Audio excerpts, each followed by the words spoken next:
The increase in the cost of living in Mexico has been insane for two big reasons. Number one is prices here have gone way up. And number two, for those of us earning or saving in a different currency, the Mexican peso has been strong relative to other currencies, which means it takes even more dollars to buy the same thing. And when the price has gone up in pesos, it's like a double whammy. But anyway, in this video, I'm going to cover our cost of living in 2024 in Mexico for a bunch of various different topics.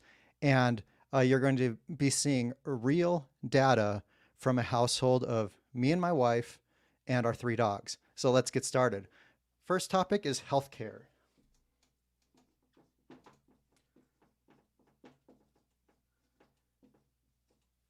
Okay, and first under healthcare, we're going to talk about insurance. So last year, my insurance cost was 12,000 pesos. This year, it went up to 20,000. Nothing's changed with her health. There's been no big changes. This is just the change in the cost. She got 1 year older. She's been with the same company for quite a while, so she gets a nice discount. And she's paying like 20,000 pesos per year. So that comes out to about $100 a month because at today's exchange rate, that's double from last year, because although the amount hasn't gone up by 100%, because of the exchange rate from dollars to pesos, her healthcare cost has doubled in 1 year. Now, I don't have healthcare, but I should. So, but anyway, we're only counting it for my here, but that's going to be $100 a month. Next is consultations and testing.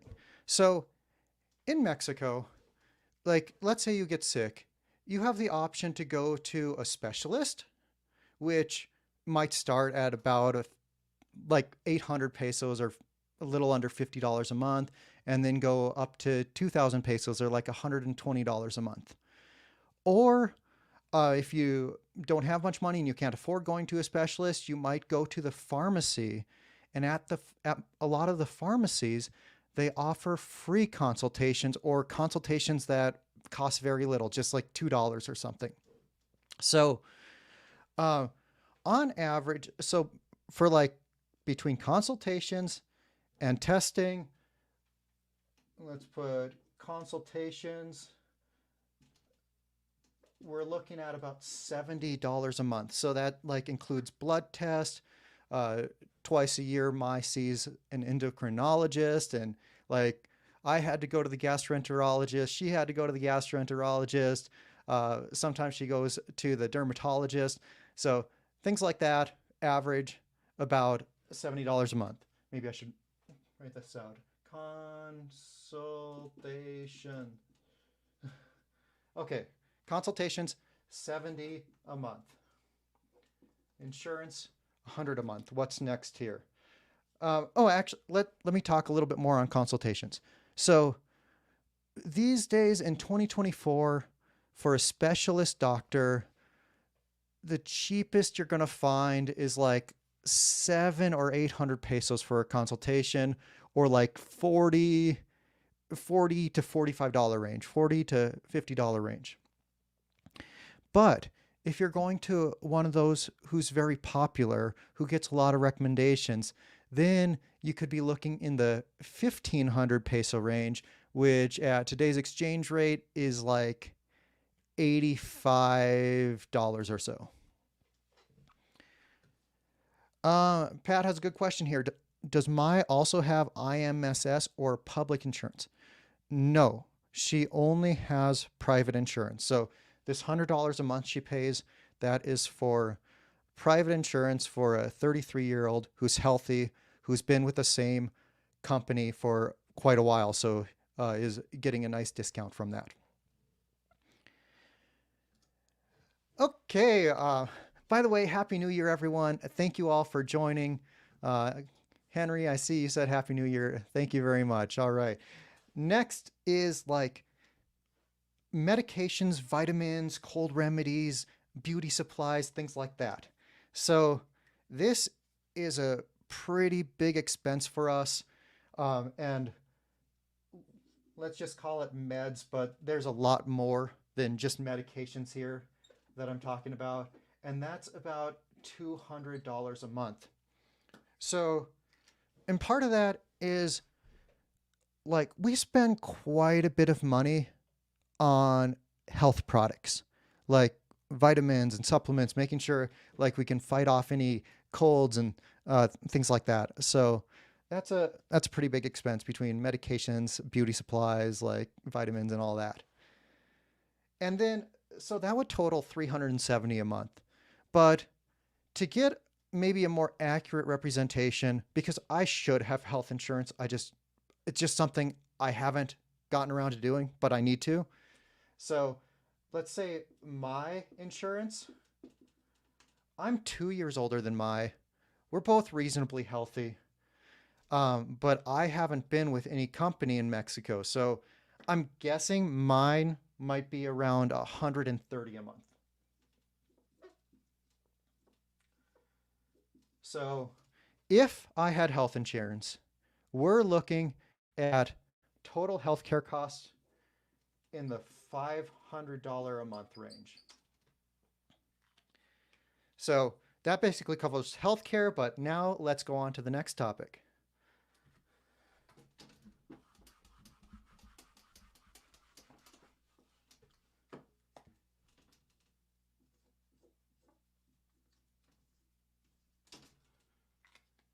Okay, next is car expenses.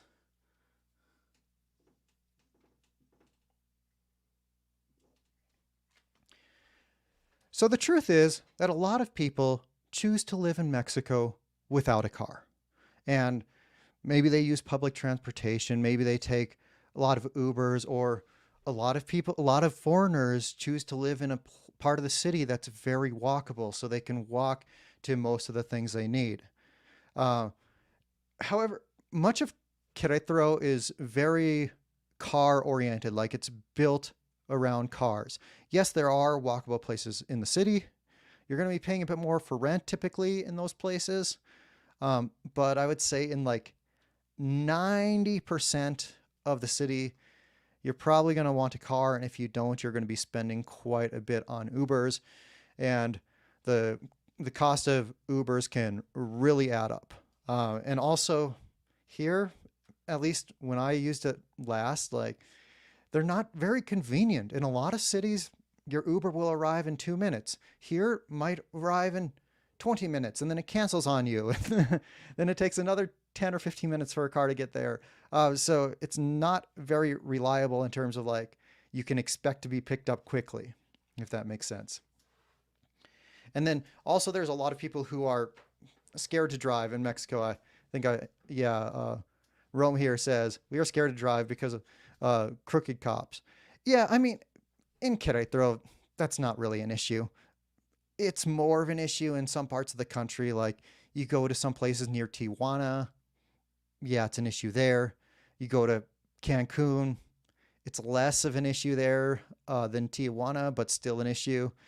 Some problems around Mexico City. Here in Querétaro, not really. Uh, I've I've never encountered any, and I don't know if I've even heard of anyone encountering a crooked cop here in recent history. But anyway, car expenses. So upkeep. So this is going to include my visits to the mechanics, the like annual car checkups. I had to get new tires for the car. That was kind of expensive. And that averages out to $167 a month. And then insurance. I just had to pay a year's worth of insurance. My insurance costs went up so much, especially with the change in the exchange rate. That is $66 a month. And then car washes. Typically get 2 car washes a month. And here, basically all the car washes are hand detailing places. So that they hand wash it, they hand detail it. And for your starting package is what I usually get. With tip, we're looking at, let me just write down wash. So we're looking at $9 per wash. I usually get 2 per month or so. That's $18 a month, including tip. And then gasoline. This is another big expense, and I'm at about $200 a month for gasoline.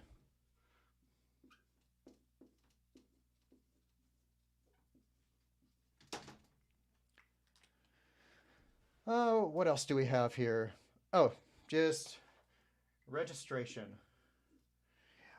Registration is pretty cheap unless you have a car that exceeds about $40,000 in value. So for my registration, I'm paying $4 a month. So for a total of $455. Now, you can see that having a car can get expensive. So if you're on a lower budget, maybe you're going to choose to not have a car. But anyway, now let's move on to the next topic.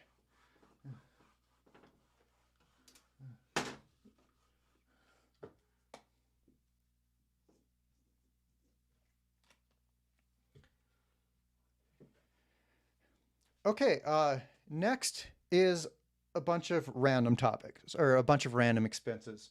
One is internet. So we have fiber optic here, and like if you want 100 megabits per second with Telmex, which is one of the better companies, like the two best companies are probably Telmex and Total Play here in Queretaro. Why are there balloons? I don't know why there's balloons appearing on the screen. But anyway, so for 100 megabits per second, that's 449 pesos a month. And that's $26 at today's exchange rate. However, I pay for the fastest internet I can get because my whole livelihood is online. So I don't want delays from any type of slow internet. So I pay for 1,000 megabits per second. I mistakenly called that megabytes per second in the past, but that is very, very wrong. Megabits per second. And that is $82. $82 for very reliable gigabit internet. Next is gas for home. So I'll call this to not confuse people. This is not gasoline. This is to run the dryer. And we have 2 water heaters in our house, one for each side of the house. And also we've been cooking a lot at home. And that I just filled up the gas tank, and it lasted for 3 months, and that is $52 a month. Now, in those months where we eat out more, this is cheaper because we're using less for cooking. Now there's a thumbs up. What the heck? I put my thumb up and then the thumbs up appears. I'm so confused. Oh, this must be like AI or something getting into my computer. I don't know why it created these balloons though. Okay, so we covered gas for home. Now water for the house.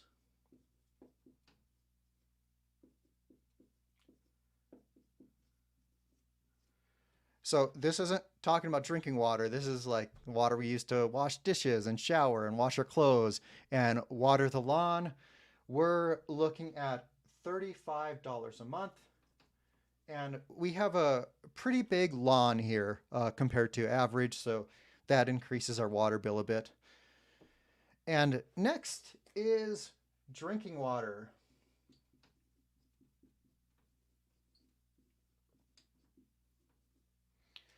So we have this service that delivers these big jugs of water to our home every week. And it's called a garrafon. That's a garrafon is the big jug of water. And we get approximately 6 per month. And at 47 pesos each, the price of this has gone up a lot. They're raising the price on these garrafones like every couple of months. And now it's up to 47 pesos each, which comes to $17 a month.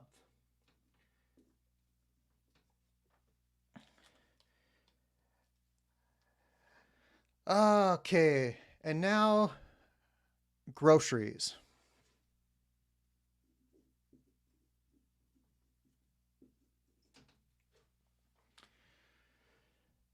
Groceries have been expensive for us.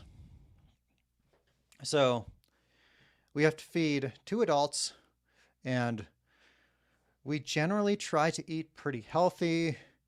We aren't buying much alcohol. However, we typically try to buy organic, buy the higher quality foods. And in December, we spent $355 on groceries. However, in the month of December, we didn't buy any dog food. Oh, and that's one other thing. Also, Laska, our 14-year-old husky, has basically stopped eating dog food and will only eat human food. So we have to buy human food for her too. So that's included in the cost of groceries. But since I didn't buy any bags of dog food in December, but there was still dog food eaten, I'm adding a bit for that.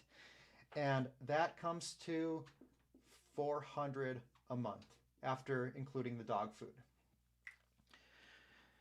Now, this is a month where we haven't eaten out as much. So our grocery bill is higher. Of course, eating out is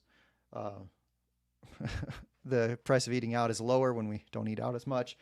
But anyway, what's next here? Vet bills. For the vet, Laska's getting old. We have to take her to the vet a lot. But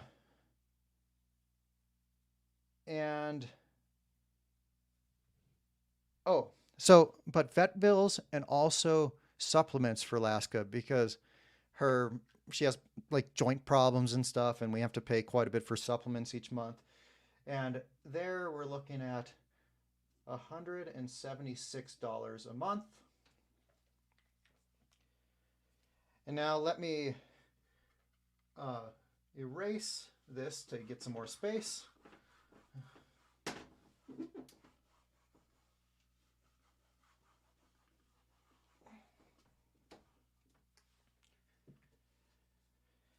Okay, next is our cell phone bill.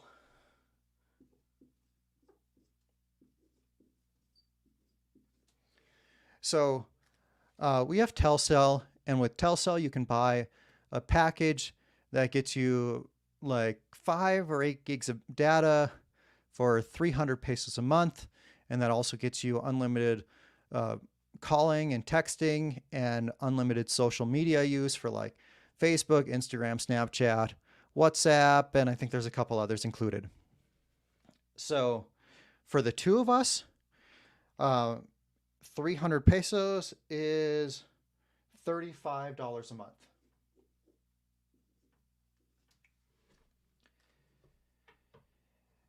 And then you have like household goods. So shampoo, conditioner, toilet paper, cleaning supplies, a new mop, things like that. What else? A new hose to water the grass. That comes out to about $80 a month.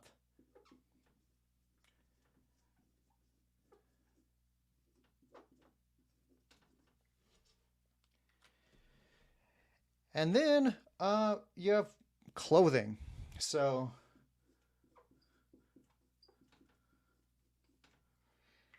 I'm having to replace a lot of my wardrobe right now because, you know, things get worn, socks get holes in them, of course.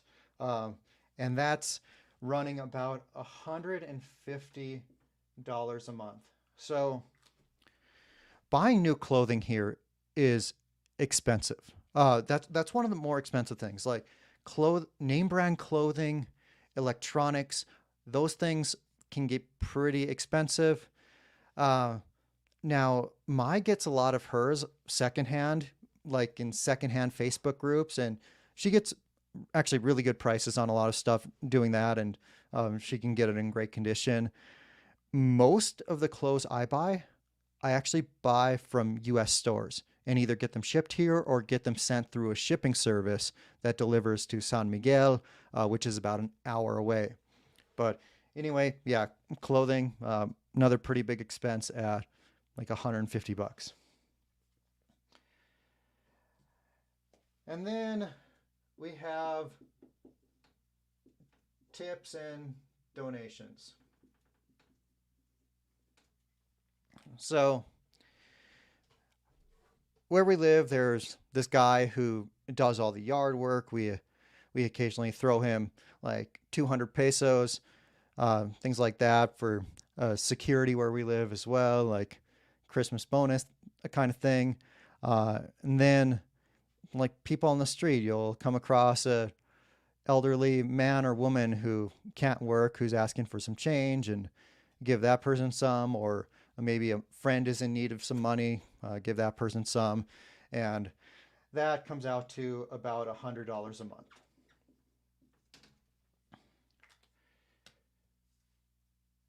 Oh, I just realized. So one thing I forgot to include on this list was grooming, and we bring Clover, our new husky, we bring him to the groomers once a month or more. And then also Beanbar, our littler dog, we bring her a little less often, but we're looking at like, let's call it 2 groomings a month at how much does it cost? I think it's 300 pesos per time. So 600 pesos, I think that's like $35.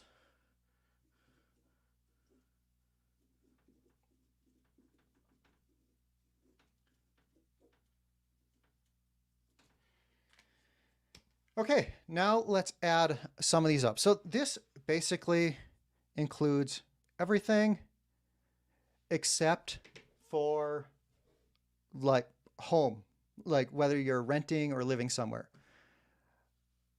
Chugsy asked, why did he remove groceries and dog food total from the list?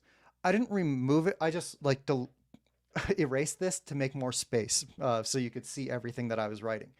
But anyway, so now I'll get rid of this.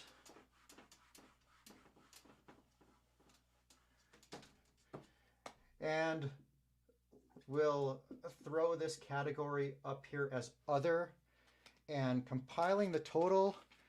I had the total here, but this was before I forgot to include the grooming expenses, and that was 1192 plus car and healthcare. So what's 35 plus 1192? I can't do math right now. Don't make me do math in a hurry. 1227.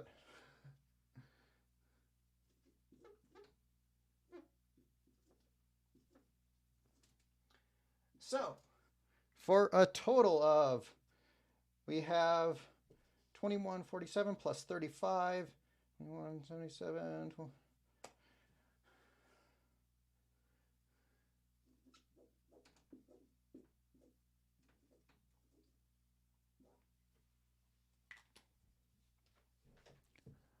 Over $2,000 a month. And that doesn't include eating out, entertainment, and also it doesn't include rent expense. Now, a lot of these prices have doubled from a year ago, like healthcare and various other expenses. Now, some haven't gone up nearly as much, but just about, I think everything has increased. And they say that the Mexican peso is strong. However, it has only been strong relative to other currencies that are even worse. If the peso were actually strong, prices would be going down, but they're not. So the peso is weak. It's just that other currencies have been even weaker. So yeah, it's gone up tremendously in the past year or two. But now let's talk about what it costs to go out to eat. So last night we went out for wings. It's a place that's similar to Buffalo Wild Wings. We have Buffalo Wild Wings here, but Buffalo Wild Wings is super expensive compared to a lot of the other wings places. So we went to this place. It's called Las Alitas. They have a promo every, I think is it Monday and Thursday or Monday and Wednesday or Monday through Wednesday. But anyway, we went on a Monday where they have 2-for-1 boneless. So we each got one non-alcoholic drink and 2-for-1 boneless wings. It was 280 pesos or about $15 plus tip for 2 people. So that's not bad, but that's going on the day when they have a promo, and that's going to the much cheaper wings place. I mean, they're still really high quality. Like, they're just as good as Buffalo Wild Wings. Actually, I think they're higher quality than Buffalo Wild Wings. But so you have like $15 plus tip, and typical tip here is 15%. That's considered a pretty good tipper. I tipped 20 last night. I tend to tip more when it's buy one, get one, because you get a plate for free, right? But like, let's say we're going out to a nice restaurant. Maybe we go out to a steakhouse, not ordering steak typically, but we'll get one of the cheaper meals like a chicken plate or a burger or a pasta. And those cheaper places or those cheaper plates at the fancy steakhouses is like in the $13 to $15 a plate range at the current exchange rate. So we might do that. We might get a big bottle of mineral water to share. And what are we looking at there? We're looking at like 600 or 700 pesos, maybe $40 after tip for 2 people at a nice restaurant, not ordering the expensive steaks. But so that might give you an idea of how much it costs to eat out. Now, if you're going to a steakhouse and having a ribeye, well, yeah, your meal's going to be a whole lot more expensive. But what else did I miss here? Oh, entertainment. We sometimes go to the movies. So if we're going to the movies, we try to go on Tuesdays when the tickets are 2-for-1. And if you go to the fancy movie theaters, you're looking at like the ones where you have a big old chair that reclines, and you lean way back and you can get your food served to you where you're sitting. Well, you're looking at 200 pesos or so for the tickets, for the 2 tickets, because they're buy one, get one. And then whatever popcorn and drinks you get. So if you want popcorn, like a large popcorn, you're looking at $4 or $5. If you want a drink, you're looking at maybe $3 or $4. So you can go to the movies with popcorn and a drink for $15, maybe $20 if you go on the 2-for-1 days. Or if you go to the less fancy theaters where you get a smaller chair, they still recline a little bit, just like the typical movie theater chair you're used to. The ticket prices are about half that. So that basically covers anything or everything except rent. But your rent is going to vary so much depending on what kind of place you choose. And maybe you choose to buy instead, so you don't have a rent payment. Now, if you buy, you still have house upkeep and your property tax and insurance expenses, and maybe you're paying for an alarm system, various things like that. But anyway, since it varies so much, depending on what kind of place you choose, I want to show you some options here in Queretaro. So I'm going to click over here to this screen and we'll look at some rental options. So this first one, 11,500 plus a monthly HOA fee of 650. you're looking at 12,150 pesos. 12,150 pesos to US dollars. That is a little over $700. It's 3 bedrooms, 2 bathrooms, and approximately 1,200 square feet. So this is a pretty basic place. This is going to be somewhere that lower to middle class family might live in.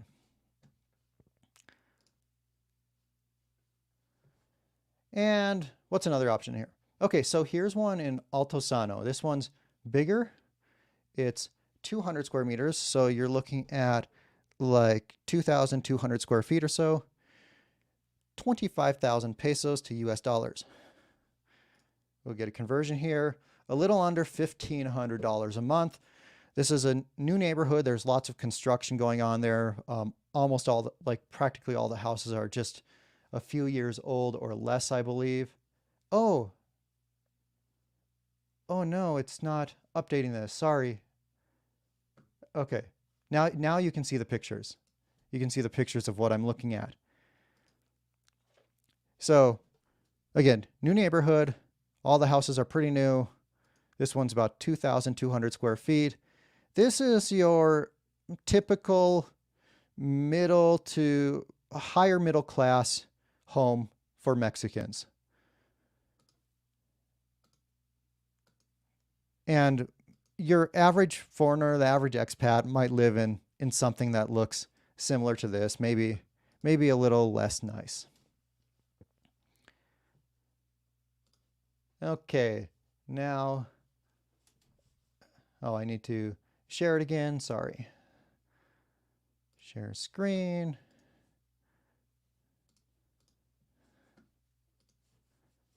Okay, here we go.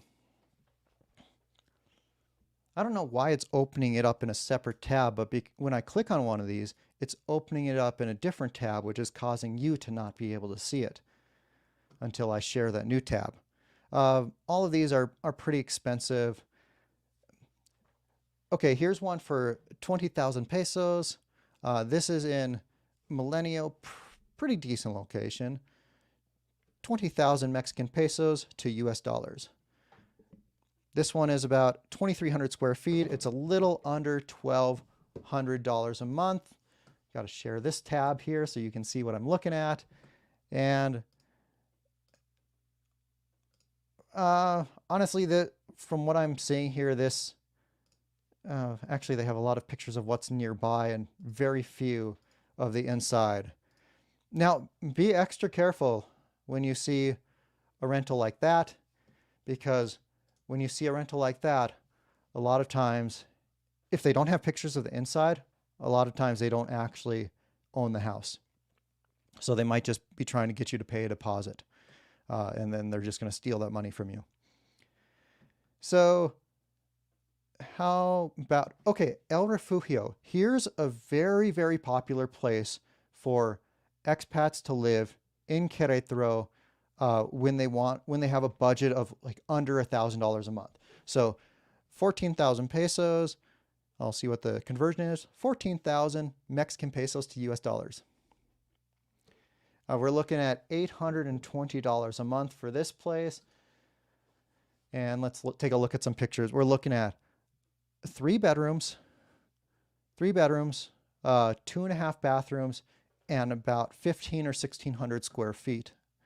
But however, when they put the square footage in Mexico, I don't know exactly how they calculate it, but they say this many square meters of construction.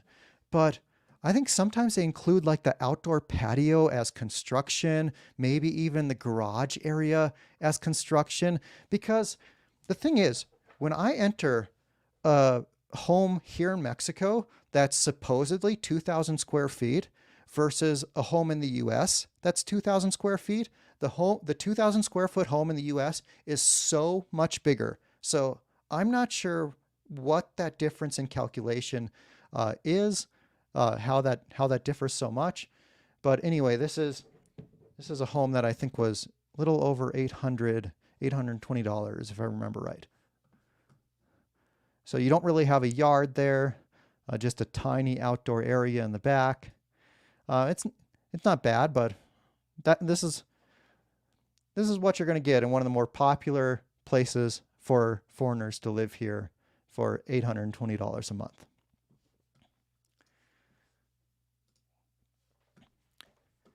But anyway, I hope this gave you a good idea of how much it costs here to live in Mexico in 2024. Henry, thanks for the super chat. He says it's pretty discouraging to hear that Mexico is getting expensive. Why do you think that really is? Will a new Mexican administration change that and make Mexico more economical again? Thoughts? Well, that's a great question. So a big portion of this is just the exchange rate. So when your dollar doesn't go as far, it takes more dollars to buy the same amount of products. But then it's just been a double whammy for us foreigners because, like, yes, everybody living in Mexico has had to deal with the increasing prices, and the prices have gone up a lot. And then the person who earns or saves in dollars or another currency, well, then they're having to pay, like, their prices have gone up an additional 20% or an additional 25%, depending on when you compare it to a year ago, 2 years ago, or whatever. Actually, from the peak in 2020, it takes something like 35% more dollars to buy the same thing, or like a 35% increase in cost. So that's one reason. But also, where we live in Queretaro is one of the more expensive cities in Mexico. Now, you can go live a lot cheaper in a smaller city, but you go to Monterrey, Querétaro, Mexico City, like these population centers where there's a lot of business, a lot of the higher paying jobs for Mexicans are in these cities. So a lot of people are choosing to come live here to improve their own life. And that it's driving up costs. The property costs are ridiculous. Like, the cost to buy a piece of land here, it's crazy. Like, for example, you go to one of the nicer neighborhoods in the city. If you want a third of an acre, you might be looking at $500,000, $700,000. So typically, when people buy a lot, they buy one that's very small and they build up. Because it's just cheaper to do that, and land is very expensive. So the typical person has very little yard, if any, and their home is on a very small piece of land. But yeah, I mean, I grew up in a not very populated part of Minnesota, and if I wanted to buy a third of an acre there, I mean, in a great location, maybe I'm looking at $50,000. Or if I could buy 100 acres for $50,000 in a more rural location. And a third of an acre is like over $500,000 here in the nicer neighborhoods. But yeah, so that's really expensive. But what's making prices go up? I mean, inflation in general. The prices of all the inputs are going up. You've seen price increases in basically every commodity across the board, and that's all the inputs going into making all the products, transporting it. The energy prices have gone up, so the cost of transporting it, the cost of operating the the manufacturing plants have gone up. But what's at the root of it? Well, the expansion in the supply of the peso has about doubled in the past 5 years. So the number of pesos in existence has doubled. Who's responsible for that? The Mexican government. And like all else equal, if you double the supply of pesos, your 1 peso is going to buy half as much. So that's a big issue. And this is when the Mexican peso is relatively strong compared to other currencies. Now, one of the reasons for it being relatively strong is the Mexican government, well, the Banco de Mexico, the Mexico Central Bank, well, they aggressively rose rates faster than other central banks were doing that. And that was a big reason why the peso was relatively strong. But yeah, general inflation and then the dollar not being as strong relative to the peso. But what accounts for inflation? Money printing is the biggest thing, but also like the cost of everything going up in general. But anyway, I wanted to make a relatively short live stream today, just going over our cost of living. So thank you all for joining us. I appreciate you and hope you had a great holidays and Happy New Year to everyone.